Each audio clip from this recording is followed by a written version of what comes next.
As home economists, we often say that cooking is a combination of art and science.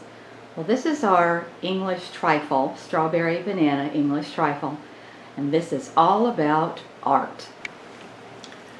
The first step is angel food cake. You do not have to use an angel food cake. You may use a pound cake.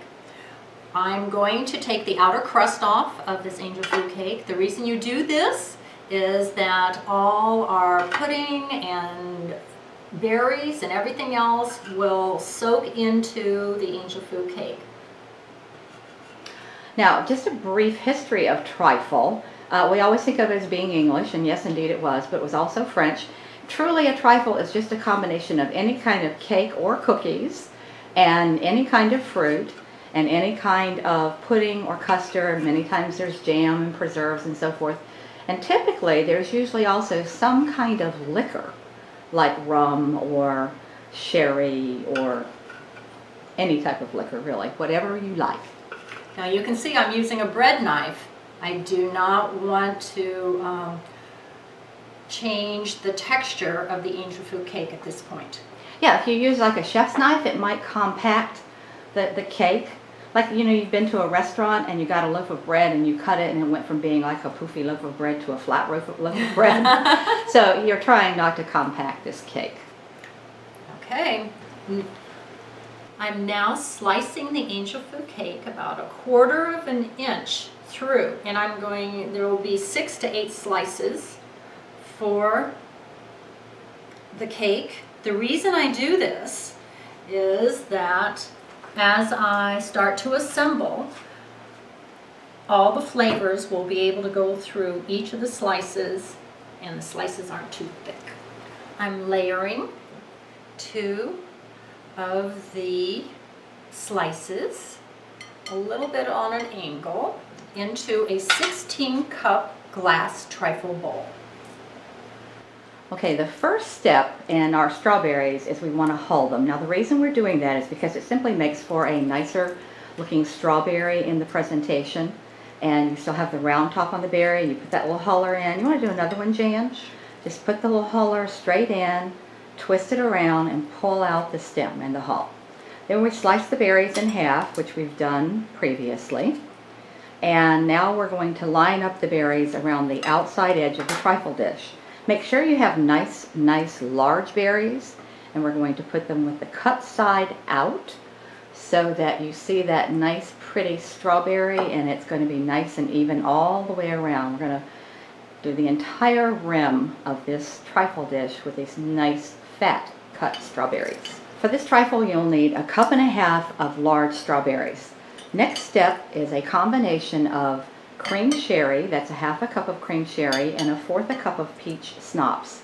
You're going to mix that up, and you're going to sprinkle 1/3 of it onto this first layer. And obviously then you'll use the other third and the final third on our other layers as we come along. Next step is to add bananas. We have 1 large banana. We're using 1/3 of the bananas on the first layer. And then we're adding 2 strawberries on top of the bananas. Jan's being so proper with these bananas. She's not touching them. I would just take my hand and throw them on there. I know. You know how precise I am always. Moving on to the strawberries now. Yes, I'm putting 2 of the strawberries that I've already cut up. Have you counted them out, Jan? Well, almost. I forgot to cut this one in half. Isn't that terrible? Oh, it's I made a awful. mistake. Golly. Next layer in this trifle is our strawberry preserves. Now we need a total of 1/2 cup for the entire trifle, so we'll put on about 1/3 of the strawberry preserves at this time. And if you find that your preserves are not real spreadable, you can kind of stir in a little bit of the peach schnapps or the sherry. Our next layer is our rich custard pudding. Now this is homemade. In one of our other videos you can see that we have prepared this ahead of time and cooled it in the refrigerator. If you choose not to use homemade rich custard pudding like we are, what can you do, Ronnie? What's another idea? Jell-O! Exactly. Use the cook and serve, not the instant kind. Although the instant will work, but we prefer the cook and serve. Yes. Now we're going to repeat this process 2 more times. And then we will be at the top of our trifle. The final layer of our trifle is whipped cream. Now we've taken a cup of heavy whipping cream and put a little bit of powdered sugar, not much, just a tablespoon or 2 of powdered sugar into our cup of cream. Whip it up until it's in, I would say, soft peaks, not stiff peaks. Because as this sits, which is one of the things with trifle, is you want to let it sit for several hours overnight if possible, so that that all of those flavors are absorbed through the entire thing, through all those layers of cake. So the whipped cream itself will actually start to disappear into the cake as well. And we're going to just simply finish this up and spread it around until it's smooth. And we are ready to go with the garnish. To garnish the top of our trifle, I've taken a strawberry and cut through completely from one side to the other 4 times to kind of fan it. As you can see, it's fanned a little. Look at as I pull it apart, you can see it's fanned. So I did 2 strawberries like that.